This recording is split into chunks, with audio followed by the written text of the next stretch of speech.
کھلنے پر جو چیز سب سے پہلے دماغ نے کیچ کی وہ تھا اندھیرا کمرہ، سارا اندھیرے میں ڈوبا ہوا تھا، اور دوسری پن ڈراپ خاموشی۔ اس نے بستر ہٹا کر کروٹ بدلی، تبھی سفینہ کی توجہ اس کی جانب ہوئی۔ وہ اپنی ویل چیئر پر اس کے بیڈ کے بالکل قریب بیٹھی ٹی وی دیکھ رہی تھی، جس کو عافیہ کے آرام کی خاطر ہی میوٹ کر رکھا تھا۔ میرا بچہ اٹھ گیا؟ سفینہ کے لہجے میں بلا کی نرمی اور خاص شفقت تھی۔ آپ یہاں؟ وقت کیا ہوا ہے اماں؟ اور احد کدھر گیا؟ ادھر میرے پاس ہی تو سویا ہوا تھا۔ سفینہ نے سائڈ سے ایک ساتھ 2-3 بٹن آن کیے۔ کمرہ روشنی سے بھر گیا۔ میری جان، پہلے مجھے یہ بتاؤ کہ کیسا محسوس کر رہی ہو؟ اس نے تعجب سے سفینہ کو دیکھا اور اپنی جگہ سے اٹھنے کی کوشش کی، مگر سفینہ نے روک دیا۔ ارے لیٹی رہو آرام سے، جانتی بھی ہو کل سے ہوش و حواس سے بیگانی پڑی ہوئی ہو۔ خبردار، جو پاؤں بھی بستر سے اتارا۔ اس کی نظریں میکانکی انداز میں وال کلاک کی جانب گئیں۔ 5 بج رہے تھے، مگر وہ اندازہ نہ کر پائی کہ دن کے ہیں یا رات کے۔ مگر اماں، میں تو بالکل ٹھیک ہوں، پھر اتنی دیر کیوں سوتی رہی ہوں؟ چندہ، تمہیں بخار ہے، ڈاکٹر کل سے 2 دفعہ دیکھ کر جا چکا ہے، دوا تو تم کھا نہیں رہی تھی، اس لیے اس نے ڈرپ لگا دی، کہہ کر گیا تھا کہ 6 بجے سے پہلے ہوش آ جائے گا، اور دیکھو کتنا گرم ہوا ہے اللہ کا، تم ہوش میں آ گئی۔ اس نے اٹھنے کی کوشش ہی کی تھی اور سر فٹ بال کے گیند جیسے گھومتا ہوا محسوس ہوا۔ بچے کدھر ہیں؟ مصطفیٰ اسکول سے آ گیا یا ابھی جانا ہے؟ میں نے تو اس کا لنچ بھی نہیں بنایا تھا۔ سفینہ نے اس کے سر پر ہاتھ کا دباؤ ڈال کر واپس سرہانے پر رکھ دیا اور ہاتھ اس کی پیشانی پر ہی رہنے دیا۔ وہ کب کا اسکول سے آ گیا ہے؟ تو وہ اسکول جانا ہی نہیں چاہتا تھا، باپ نے زبردستی کی، پھر بھی منہ پھلا کر ہی گیا تھا، کہتا تھا جب تک پری نہیں جاگتی اسکول نہیں جاؤں گا۔ دوسرے تمہارے لاڈلے نے باپ کی اگلی پچھلی ساری توبہ کروا دی، ابھی بھی ظالم کے ساتھ کسی ریسٹورنٹ سے کھانا لینے گئے ہیں۔ سہم کر سفینہ کی طرف سوالیہ نظروں سے دیکھتے ہوئے کہنے لگی، وہ تو بہت غصہ کر رہے ہوں گے، احد ان کو تنگ بھی تو بہت کرتا ہے۔ نہیں بھائی، کوئی غصہ نہیں کیا، تمہارے لیے پریشان ہے۔ اس نے بے یقینی سے اماں کی جانب دیکھا۔ اس سے پہلے کہ کچھ کہتی، باہر کا دروازہ کھلنے کے ساتھ ہی مصطفیٰ اور احد کی آوازیں آنا شروع ہو گئیں۔ 2 منٹ بعد تینوں باپ بیٹا کمرے کے اندر تھے۔ ظالم نے احد کے ساتھ ساتھ کچھ بیگز اٹھا رکھے تھے۔ پری، آپ جاگ گئی؟ مصطفیٰ اسے ٹیک لگا کر نیم دراز دے کر ہاتھ میں پکڑے بیگز وہیں فرش پر پھینک کر بھاگتا ہوا اس کی کھلی باہوں میں سما گیا۔ میں نے آپ کو بہت مس کیا ہے، میں بہت پریشان ہو گیا تھا، آپ کو اتنی آوازیں دیں مگر آپ آنکھیں ہی نہیں کھولتی تھی، اور پتہ نہیں کیا کیا بولتے ہوئے روتے جاتی۔ میں ڈر گیا تھا پری۔ اس کا چہرہ اپنے دونوں ہاتھوں میں لے کر براہ راست اس کی آنکھوں میں دیکھ کر بتا رہا تھا۔ باہر سے آنے کی وجہ سے اس کے ہاتھ ٹھنڈے تھے، جو عافیہ کو بڑا سکون دے گئے، مگر سب سے زیادہ سکون مصطفیٰ کے الفاظ اور اس کی آنکھوں کی سچائی نے دیا تھا۔ اس کی اپنی آنکھوں میں جگنو جگمگا گئے۔ مصطفیٰ کو سینے سے لگا کر گہرا سانس خارج کیا اور اس کے کان میں سرگوشی کی۔ یہ دنیا کا خوبصورت ترین اظہار محبت تھا۔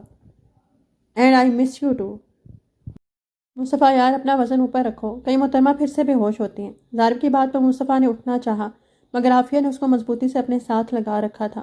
احد اس کو دیکھ کر رونے لگا۔ ظالم نے اسے بھی عافیہ کے اوپر ہی ڈال دیا۔ مصطفیٰ، اپنے ہاتھ دھو کر دادوں کے بھی دھلوا دو، میں کچن سے برتن لے کر آتا ہوں۔ ظالم کمرے سے نکل گیا۔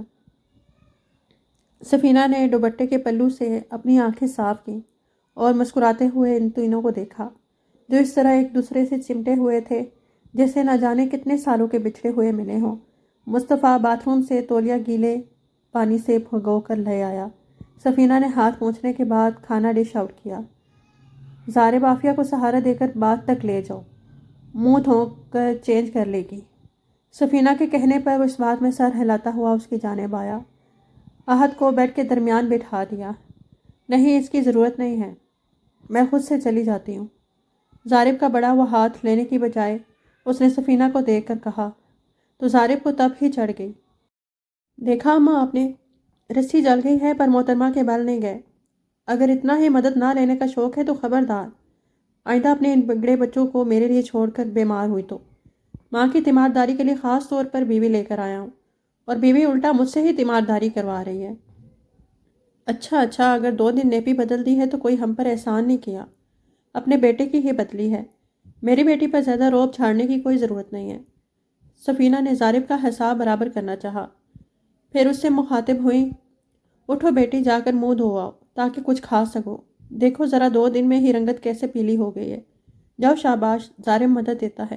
ناچار اسے اٹھنا ہی پڑا، اور تب احساس ہوا خود سے تو کھڑا ہی نہیں ہوا جا رہا تھا، کہاں بات تک جانا۔ اس نے ظالم کے بڑے ہوئے ہاتھ پر اپنا ہاتھ رکھ دیا اور اپنے چہرے پر پڑنے والی ظارف کی نظروں کے ساتھ ساتھ اس کے وجود سے اٹھتی مسحور کن خوشبو کو اگنور کرتی آگے بڑھ گئی۔ ظارف اسے بات تک چھوڑ کر خود باہر ہی کھڑا ہو گیا۔ اس نے منہ ہاتھ دھو کر کھلے ہوئے بالوں کو جوڑے کی شکل دی جو اب تک گھونسلہ ہی بن چکے تھے۔ کیچر میں قید کر کے دانت برش کر کے باہر آ گئی۔ ظارف دروازے کے قریب ہی تھا۔ ایک دفعہ پھر اپنا ہاتھ آگے بڑھایا۔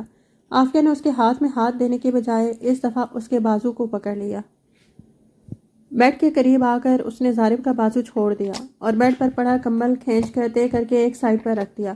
احد کو فرش پر کھڑا کرنے کے بعد بیڈ کی چادر جھاڑ کر دوبارہ سے بچھا دی۔ سفینہ منع ہی کرتی رہ گئی تھی۔ اس سارے عمل کے دوران اس کے ذہن سے ایک بات محو رہی۔ وہ شاید زندگی میں پہلی بار کسی مرد کے سامنے دوپٹے کے بغیر کھڑی تھی اور ساتھ ہی ساتھ اس بات سے بھی لاعلم تھی، بالکل اسی طرح جیسے وہ یہ نہیں جانتی تھی کہ بے ہوشی کے دوران کیا کیا بولتی رہی ہے اور کس سے بولتی رہی ہے۔ اسی طرح اس بات سے بھی لاعلم تھی کہ ظارف کی نظر بھٹک بھٹک کر بار بار اس کی جانب کیوں اٹھ رہی تھی۔ آفی تم سوپ لوگی یا بریانی؟ سفینہ نے اس سے پوچھا، پھر خود ہی سوپ کا مشورہ دیتے ہوئے باؤل میں سوپ ڈال کر اس کی طرف بڑھایا۔ ظارف اور مصطفیٰ بریانی اور کباب کے ساتھ انصاف کرنے میں مصروف تھے۔ آدھا دھیان ٹی وی کی جانب تھا۔ اس نے علیحدہ سے پیالی میں سوپ ڈال کر احد کو بھی پلایا۔ اپنا باؤل ختم کر کے دوا بھی لی۔ اتنے میں ہی اسے بے انتہا سردی محسوس ہونے لگی۔ احد کو گود میں لے کر کمبل اوڑھ کر نیم دراز ہو گئی۔ احد تو نہیں سویا مگر وہ ایک دفعہ پھر بے خبر ہو گئی۔ ظارف دیکھو نا، آفی پھر سے سو گئی ہے۔ ظارف برتن اٹھانے لگا۔ فکر کی بات نہیں ہے اماں، ڈاکٹر نے نیند کی ایک گولی ساتھ دی ہے، دوبارہ اٹھے گی تو بہتر محسوس کرے گی۔ آپ کے لیے چائے لاؤں؟ ہاں لے آؤ اگر اپنے لیے بنا رہے ہو تو، ورنہ رہنے دو۔ اور جانے سے پہلے احد کو بیڈ سے اتار دو، ٹک کر تو بیٹھتا نہیں، کہیں گر جائے گا۔ مصطفیٰ ذرا بھائی پر نظر رکھو، گرے نہیں، میں اس کا واکر لے کر آتا ہوں۔ 2 چکر لگا کر اس نے سارے برتن اٹھائے اور ویسے ہی دھونے والے سنک پر پہلے سے رکھے ڈھیر کے ساتھ رکھ دیے۔ احد کو باہر ہال میں لا کر واکر میں ڈالا۔ مصطفیٰ کا قاری آ گیا۔ ظارف نے 3 کپ چائے بنائی۔ قاری صاحب کو 1 کپ دینے کے بعد اپنی اور ماں کی چائے لے کر ہال میں ماں کے پاس آ گیا۔ اب تو تم سمجھ گئے ہوگے نا کہ آفی کی تمہاری زندگی میں کتنی ضرورت ہے۔ چائے سے اڑتی بھاپ سے نظر ہٹا کر اس نے ماں کو دیکھا۔ بھلا وہ کیسے؟ وہ واقعی نہیں سمجھا تھا۔ ارے بھائی 2 دن بیمار ہوتی ہے اور تمہاری ساری روٹین اتھل پتھل ہو گئی ہے۔ وہ دل کھول کر مسکرایا۔ اماں کسی بھی انسان کو اپنی ضرورت کے لیے یاد رکھنا اس کی توہین ہے۔ ایسی روٹین کی خرابی اگر نوکر چھٹی کر لیں تب بھی پیش آ جاتی ہے، تو اس میں آپ کی بہو کی اہمیت کا پہلو کہاں سے نکلتا ہے؟ اگر میں آج ہی کوئی آیا رکھ لوں اور دوسرے اوپری کاموں کے لیے نوکر لے آؤں تو تب آپ کی چہیتی کی تو اس گھر میں کوئی جگہ نہیں بچے گی۔ اس کی حیثیت اور اہمیت تو تم اپنے بیٹوں سے پوچھو۔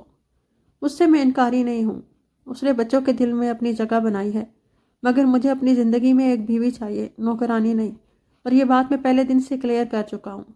آپ پتہ نہیں کیوں بھول جاتی ہیں، اور اگر آپ کو غلط فہمی ہے کہ میں اپنی رائے بدل لوں گا تو یہ غلط ہے۔ سفینہ نے اسے درمیان میں ہی ٹوکا۔ چلو تم اپنی رائے نہ بدلو، پر آفی تو بدل سکتی ہے نا، ہو سکتا ہے وہ ویسی بن جائے جیسی عورتیں تمہیں پسند ہیں۔ اب کہ وہ ہلکا سا کہکا لگا کر بولا، آپ نے تو جیسے اپنا لائف مشن بنایا ہوا ہے کہ کسی بھی طرح اس عورت کو میرے دل تک پہنچانا ہے، اور بس۔ پیاری ماں، دل کی دنیا میں زور زبردستی نہیں چلتی۔ کئی دفعہ ساری عمر گزر جاتی ہے منتے مانگتے اور حاصل نہیں ملتا، کئی دفعہ بن مانگے عطا ہوتا ہے اور بے انتہا ملتا ہے۔ اس لیے اپنی امیدیں زیادہ اونچی نہ رکھیں۔ تمہیں اس پر ترس نہیں آتا؟ یتیم بچی ہے، اتنے اعلیٰ اخلاق والی، تمہارے بچوں پر جان دیتی ہے، پھر بھی تمہارا دل اس کی طرف مائل کیوں نہیں ہوتا؟ ترس کھا کر کسی کو دل کی سلطنت کا بے تاج بادشاہ نہیں بنایا جاتا بھولی ماں۔ ہاں تنہائی میں 2-4 دل لگی کی باتیں، 1-2 نرم نگاہیں، 8-10 تعریفی کلمے بولے جا سکتے ہیں، جو میں آلریڈی کہہ رہا ہوں۔ اس سے آگے اگر وہ کچھ چاہتی ہے تو اپنے زورے بازو پر حاصل کرے، آئے میرے مقابل اور فتح کر لے۔ اتنی بڑی آفر دے رہا ہوں، تم سے باتوں پہ کبھی کوئی جیتا بھی ہے؟ اپنے شو میں بھی سب کی بولتی بند کرتے ہو اور گھر پہ بھی۔ وہ دل کھول کر ہنستے ہوئے بولا، آپ کو اپنے بیٹے کی خداداد صلاحیتوں پر فخر ہونا چاہیے۔ ہاں بھائی بڑا فخر ہے۔ ویسے چائے تمہاری بالکل بھی مزے کی نہیں ہے۔ اس نے فوراً کسی بحث کے بغیر ہاں میں ہاں ملائی۔ آئی نو، اٹ ٹیسٹ ربش۔ چلو شکر ہے تم نے میری کسی ایک بات سے تو اتفاق کیا۔ زارب ایک دفعہ پھر مسکرایا۔ جو بات سچی ہوگی وہاں کیوں انکار کروں گا؟ کوئی پاگل تھوڑی ہی ہوں میں۔ بائی دا وے اماں، I wanted to talk to you on a very serious note. ہاں بولو۔ زارب کی نظریں اپنے واکر میں کھیلتے ہوئے احد پر تھیں۔ میں چاہتا ہوں آپ یہ گھر عافیہ کے نام کر دیں۔ دونوں کے درمیان کچھ پل کی خاموشی چھا گئی۔ یہ خیال تمہیں کیوں آیا ہے؟ مجھے لگتا ہے کہ آپ کو اپنی بہو کو لے کر مجھ سے جو انسیکیورٹی ہے اسے ختم کرنے کا یہ بہترین حل ہے۔ گھر اس کے نام ہوگا، کل کو میں شادی کرتا بھی ہوں، عافیہ کی اس گھر میں اپنی جگہ ہوگی۔ یا پھر یہ سمجھ لیں جو محبت وہ ان بچوں کو دے رہی ہے اس کا پے بیک دینا چاہتا ہوں۔ پہلی بات تو یہ ہے زارب، مجھے نہیں لگتا کہ بچوں کے ساتھ اس کا پیار کسی پے بیک کے لالچ میں ہے۔ دوسری بات، یہ گھر تمہارا ہے، تم عافیہ کے نام کر دیا کسی اور کے، مجھے اس پر کوئی اعتراض نہیں ہے۔ نہیں اماں، یہ گھر میرا نہیں آپ کا ہے۔ میں اگر یہ گھر اس کے نام کروں گا تو آپ کے اکاؤنٹ میں پیسے ڈال دوں گا۔ لیٹس بی ریئلسٹک ماں۔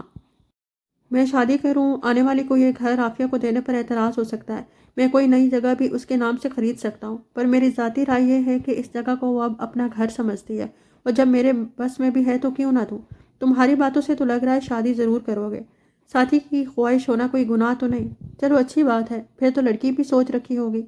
وقت آنے پر بتا دوں گا، ابھی تو میرے شو کا وقت ہو رہا ہے، مجھے 2-3 گھنٹوں کے لیے اجازت دیں۔ جاتے میں چوکیدار کی بیوی کو ادھر بھیج جاتا ہوں، فکر نہ کریں، جلد آنے کی کوشش کروں گا۔ فینا کو لاداداس سوچے دیکھ کر خود نک سے تیار ہو کر نکل گیا۔ باہر ہال سے چوکیدار کی بیوی اور اماں کی باتوں کی آوازیں آ رہی تھیں، اور اندر وہ اپنی سسکیوں پر قابو پانے کی کوشش میں بے حال ہو رہی تھی۔ سر درد برداشت سے باہر ہوتا محسوس ہوا تو سائڈ دراز پر رکھی دوا سے 2 خوراک پانی کے ساتھ ایک دفعہ نکل لیا۔ کانوں میں مسلسل ایک ہی فکرہ گونج رہا تھا، ساتھی کی خواہش ہونا کوئی گناہ تو نہیں، تو شادی ضرور کرو گے؟ اس نے خود کو بری طرح جھڑکا۔ تمہارے ساتھ وہ 7 جنم کا ساتھ نبھانے کے لیے نہیں لایا تھا، بلکہ ماں کے مجبور کرنے پر ضرورت کے تحت نکاح کیا تھا۔ پھر تم کیوں مر رہی ہو؟ رہنے کو عزت والی چھت مل رہی ہے، کیا یہ کافی نہیں ہے؟ اور جن کو اپنی خونی رشتے ہی پیار نہ دیں انہیں کوئی دوسرا کیوں جانو دل دے؟ اس لیے یہ ناشکری کی چادر اتار، ہمت پکڑ اور اٹھ کر اپنی ذمہ داریاں پوری کر۔ مروت میں کوئی ساری عمر کسی کو بٹھا کر نہیں کھلاتا۔ دوبارہ آرام کرنے کا ارادہ نہیں تھا۔ گھومتے ہوئے سر کے ساتھ الماری سے اپنا صاف لباس نکال کر نہانے گھس گئی۔ گرم پانی کا لمبا بات لے کر نکلی تو طبیعت پر اتنا بوجھ نہ رہا تھا۔ بات سے باہر آئی تو دونوں بھائی بیٹھ پر براجماع ملے، بے اختیار دونوں کے بوسے لیے۔ اس عورت کو کیا کمی ہوگی جس کے پاس ایسے پیارے ہیرے ہوں؟ وہ بھی تو وقت تھا جب یہ بھی نہیں ملے تھے۔ سچ ہے انسان کبھی شکر کرنا نہیں سیکھتا۔ ایک وقت میں یہ دکھ تھا اولاد نہیں ہے، آج اولاد ملی تو یہ دکھ کھا رہا ہے کہ مرد نہیں ملا۔ ویسے اللہ پاک اگر اس کے دل میں میرے لیے جگہ نہیں تو میرے دل سے بھی اس کا خیال نکال دیں، آمین۔ سفینہ نے اس کو متحرک دیکھا، فوراً روک دیا۔ خدا کا نام لو، کام کہیں بھاگے تھوڑی جا رہے ہیں، 2 دن آرام کر لو۔ جس دن کی آئی ہو مشین کی طرح گھن چکر بنی ہوئی ہو، اسی لیے بیمار ہی پڑی ہو۔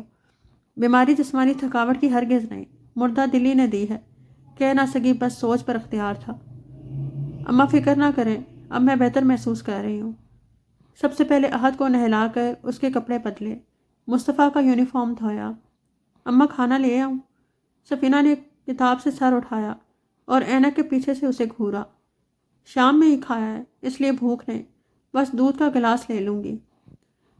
اچھا میں نے گرم کیا ہے، لا دیتی ہوں، چینی ڈالوں؟ نہیں مت ڈالنا۔ مصطفیٰ نے کباب رول کی فرمائش کی، اس نے وہ بنا دیا۔ احد کو ٹوسٹ اور کھیر کھلائی، بچوں کو سلا کر اور اماں کو دوا وغیرہ دے کر فارغ ہونے کے بعد پہلے کمرہ صاف کیا، پھر کچن میں آئی۔ حالانکہ سفینہ نے منع بھی کیا کہ ٹھنڈ ہو رہی ہے، کچن میں مت جانا، جا کر اب آرام کرو، مگر وہ برتنوں کا ڈھیر اور پھیلاوا چھوڑ کر سونے کے لیے نہیں لیٹ سکتی تھی۔ پہلے سارا کچن صاف کیا اور ابھی آدھے برتن ہی دھوئے تھے، باہر گاڑی کی آواز تو نہ آئی، مگر دروازہ کھلنے اور بند ہونے کی آواز بآسانی آ گئی۔ دل ایک لمحے کو چونکا، پھر مصروف ہو گیا۔ وہ سیدھا اماں کے پاس آیا۔ السلام علیکم، بچے سو گئے؟ چوکیدار کی بیوی نے کھانے کو کچھ دیا کہ نہیں؟ سوال کرنے کے ساتھ ساتھ جیکٹ اتار کر بیڈ پر رکھنے کے بعد اپنے کپ فولڈ کرنے لگا۔ سفینہ نے ناراض سی نظر اس پر ڈالی۔ تیاری کرنے کی ضرورت نہیں ہے، وہ بستر چھوڑ کر شام کے ہی کاموں میں لگی ہوئی ہے اور ابھی بھی کچن چمکا رہی ہے۔ کون سے کیا مطلب؟ گھر میں عورتیں ہی کتنی ہیں؟ میں تو ادھر تمہارے سامنے ہوں، دوسری جو تمہیں نظر نہیں آ رہی اسی کی بات کر رہی ہوں میں۔ وہ انہی قدموں پلٹا، لمبے لمبے ڈگ بھرتا ہوا کچن کے دروازے میں کھڑا ہو کر دھاڑا۔ What the hell are you doing out of your bed؟ Aafia کو اپنے آپ پر حیرت ہوئی۔ نہ دل اچھل کر حلق میں آیا، نہ ڈر سے ہاتھ کپ کپائے، نہ روح کانپی، بلکہ دل کیا کہ بولے، اندھے ہو، نظر نہیں آ رہا، برتن دھو رہی ہوں۔ میڈم عافیہ کمال صاحبہ، میں آپ سے مخاطب ہوں۔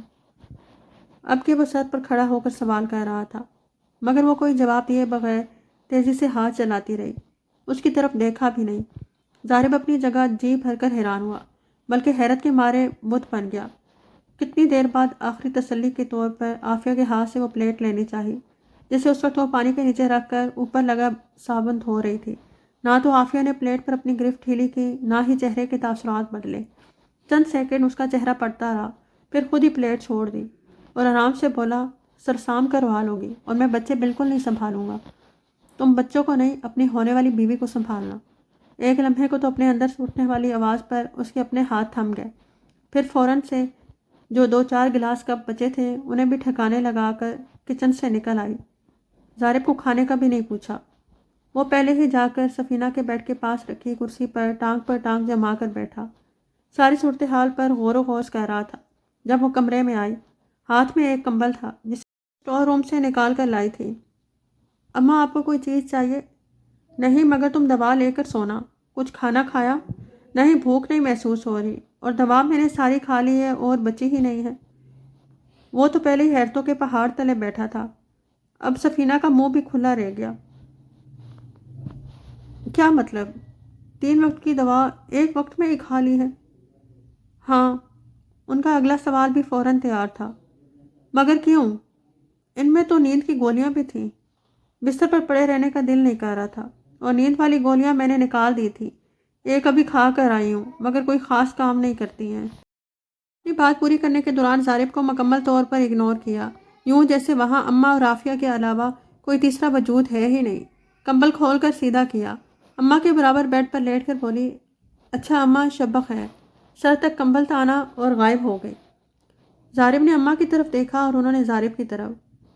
اگلے لمحے وہ اپنی جگہ سے اٹھا، عافیہ کا سر تک تانا کمبل کھینچ کر چہرے سے ہٹایا۔ تمہاری یادداشت کے ساتھ کوئی مسئلہ تو نہیں ہے؟ پرسوں مصطفیٰ کے کمرے میں گھسی ہوئی تھی، آج ادھر اماں کو ڈسٹرب کرنے لیٹ گئی ہو۔ اپنے کمرے کا رستہ یاد کیوں نہیں رہتا؟ اس دفعہ وہ اپنی زبان پر کنٹرول نہ رکھ پائی اور تڑک کر بولی، کیونکہ ضارب صاحب میرا کوئی کمرہ ہے ہی نہیں۔ آپ کے کمرے میں آپ کو ڈسٹرب کرنے سے بہتر ہے کہ میں اپنی ماں کو ہی ڈسٹرب کر لوں۔ اور ویسے بھی کل کو جب آپ کی بیوی آئے گی تب آپ خود مجھے ہاتھ پکڑ کر اپنے کمرے سے نکالتے تو بہتر ہے کہ میں خود ہی نکل آئی۔ اس کے ساتھ ہی کمبل واپس اوڑھ لیا۔ اماں اس کو سمجھا لیں ورنہ اچھا نہیں ہوگا۔ میری آنے والی بیوی کی انسلٹ کہہ رہی ہے۔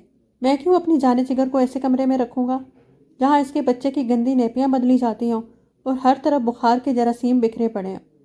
میں اس کے لیے اس کی شایان شان گھر بناؤں گا۔ ضارب کی بات نے اتنی آگ لگائی کہ اس نے کمبل چہرے سے ہٹایا اور اٹھ کر بیٹھ گئی۔ ہاں تو کون روک رہا ہے آپ کو؟ کس نے پاؤں پکڑے ہیں؟ کس نے منتیں کی ہیں؟ جائیں، بلکہ ابھی جائیں اپنی جان جگر کے پاس۔ دیکھ رہے ہیں آپ یہ میرے ساتھ کس قدر بدتمیزی کے ساتھ بات کر رہی ہے، اور آپ اس کو بڑا اچھا اور معصوم سمجھتے ہیں۔ میں نہیں کہتا تھا کہ یہ سب ڈرامے کر رہی ہے، ایک دن اپنا اصل روپ دکھائے گی، اور اب دیکھ لیا آپ نے۔ آج میرے ساتھ ایسے منہ ماری کر رہی ہے، کل کو آپ کے ساتھ کرے گی۔ آپ کی تو پسندیدہ بہو ہے، آپ معاف بھی کر دیں گی، مگر میں ہرگز معاف نہیں کروں گا اگر اس نے میری بیوی کے ساتھ ایسا کوئی رویہ رکھا تو۔ صدمے کے مارے وہ کتنی دیر کوئی جواب ہی نہ دے سکی، بھرپور کوشش کر کے اپنے آنسوؤں کا راستہ روکتی رہی۔ جب تھوڑی کامیابی ہوئی تو بولی، کوشش کیجیے گا وہ میرے سامنے نہ ہی آئے۔ بات تو کوئی نہیں کروں گی، پر ہو سکتا ہے کہ اس کو جان سے ضرور مار دوں۔ اگر تم مجھے اپنے انڈر پریشر کرنا چاہ رہی ہو نا کہ تمہارے ڈر سے شادی نہیں کروں گا، تو محض وقت ضائع کر رہی ہو۔ آپ میری بلا سے کل کے کرتے آج کریں، مگر مجھے تو سونے دینا۔ واپس کمبل کے اندر۔ ضارب نے اس کے سر کو گھورا، پھر ماں کی طرف جتاتی نظروں سے دیکھا، جنہوں نے نظروں سے ہی کہہ دیا، جاؤ جا کر سو جاؤ۔ یہ ہوئی نا بات، پر زبان سے بولیں۔ ضارب، اس کی طبیعت ٹھیک نہیں ہے، اب اس کو مزید تنگ نہ کرنا۔ وہ اسی وقت تابیداری کے ساتھ دروازے کی جانب بڑھ گیا۔ عافیہ نے کمبل کے اندر ہی دروازہ کھلنے اور پھر بند ہونے کی آواز سنی۔ سارا ضبط جواب دے گیا۔ آنسو رکنے کا نام ہی نہیں لے رہے تھے۔ سفینہ کی آواز آئی جو کہہ رہی تھی اپنی مرضی سے یہاں آئی ہو تو اب رونا کیوں آ رہا ہے؟ سسکیوں کو انڈر کنٹرول کرتی ہوئی بمشکل بولی، میں کب رو رہی ہوں؟ سفینہ نے کسی کے اشارے پر دوبارہ پوچھا۔ آفی تمہیں اتنا رونا آ کیوں رہا ہے؟ مجھے خود نہیں علم اماں کیوں، پر دل کرتا ہے کہ اتنا روں کہ مر جاؤں۔ ماں کیا تھا اگر آپ کے بیٹے کے دل میں تھوڑی سی جگہ میرے لیے بھی ہوتی؟ جو ابھی آئی نہیں وہ جانے جگر، اور میں فقط آپ کی بہو۔ یہ کہاں کا انصاف ہے؟ انسان کسی کے دل میں ڈیرے ڈال کر بیٹھ جائے اور خود اپنے دل کے دروازے بھی اگلے پر بند کر دے۔ ویسے اپنے شو میں بڑی انصاف اور سچائی کی باتیں کرتے ہیں۔ اپنے جوش میں اٹھ کے بیٹھ کر سفینہ کی جانب مڑی تھی، مگر دروازے کے قریب رکھی کرسی پر وہ لائٹ یلو جینز کی شرٹ اور کالے ڈریس ٹراؤزر میں ٹانگ پر ٹانگ جمائے ایک ہاتھ گال کے نیچے رکھے اور دوسرا کرسی کے بازو پر رکھے بڑے اعتماد، توجہ اور سنجیدگی سے نہ صرف اسے سن رہا تھا بلکہ اب دیکھ بھی رہا تھا۔ دونوں کی نظریں ملی تو وہ اسے سنجیدگی سے بولا، نہیں خیر، اب میں اتنا بھی ظالم نہیں ہوں۔ صرف اماں کی بہو ہی نہیں تو میں اپنے بچوں کی ماں بھی مان گیا ہوں۔ اس سے زیادہ کیا چاہتی ہو؟ شرمندگی کے مارے اس کو سانپ سونگھ گیا۔ کیا وہ کمرے سے گیا نہیں تھا؟ جی چاہا چلو بھر پانی میں ڈوب مرے۔ عافیہ کی شکل دیکھ کر ظارف کو ہنسی تو بہت آئی، مگر ہنسا نہیں، بلکہ یہ سوچ رہا تھا اگر اس کو بتا دوں کہ بیماری کے دوران کیا کیا دکھ سکھ کرتی رہی ہو تو اس کی حالت کیا ہو۔ ہاتھ چاٹتا ہوا اٹھ کر کھڑا ہوا۔ اپنی اماں کے ساتھ سونا چاہتی ہو تو شوق سے سو جا۔ صبح مجھے 7 بجے اٹھا دینا، ایک مارننگ شو میں جانا ہے۔ اب کی دفعہ وہ وہاں سے چلا گیا۔ عافیہ نے اپنی آنکھوں سے اسے جاتے دیکھا، پھر شکوہ بھری نظر اماں پر ڈالی جو ہنسی ضبط کرنے کے چکر میں لال ٹماٹر ہو رہی تھی۔ آپ نے اچھا نہیں کیا۔ سفینہ کی ہنسی دیر تک کمرے میں گونجتی رہی۔ عافیہ نے انہی کی گود میں سر چھپایا۔ سفینہ نے اس کی پیشانی چوم کر ڈھیروں دعائیں دیں۔